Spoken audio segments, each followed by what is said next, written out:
প্রবাসে দেখেন বাংলাদেশি একটা ভাই হঠাৎ অসুস্থ হয়ে পড়েছে। উনি ঘুমের ঘরে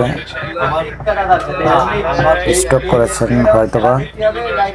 দেখেন এই ভাইটি টাকার মেশিন, এই মেশিনটা যদি বন্ধ হয়ে যায় তাহলে তার পরিবারের কি অবস্থা হবে বুঝতে পারছেন তো।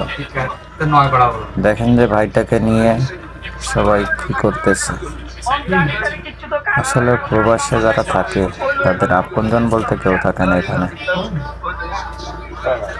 এই ভাইটা কি অসহায় ভাবে পড়ে আছে দেখেন। আমরা সবাই মিলে তার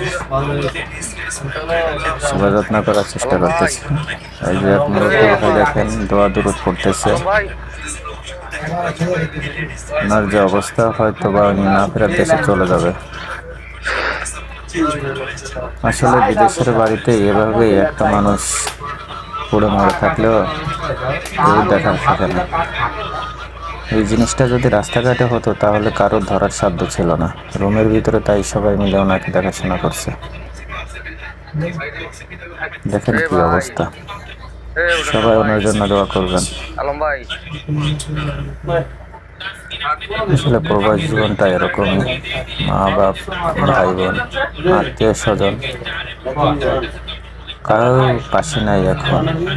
সেই ঈদের সময় কাউকে সে পাশে পাচ্ছে না, বা আপনজনের পানি তার মুখে তার ভাগ্যে জুটছে না। হয়তোবা ভাইটি আর নেই। হ্যাঁ, সেরকমই মনে হচ্ছে যে ভাইটি হয়তো না ফেরার দেশে চলে গেছে, আর হয়তো কখনো আমাদের মাঝে ফিরে আসবে না। আমাদের ডাকে হয়তোবা আর কখনো সাড়া দিবে না। আপনারা সবাই তার জন্য দোয়া করবেন। দেখেন অনেক চেষ্টা করা হচ্ছে তাকে সুস্থ করার জন্য, কিন্তু এখন আল্লাহ তাআলার ডাক যখন আসবে তখন কেউই তাকে ধরে রাখতে পারবে না। এটাই আমাদের প্রবাসীদের জীবন।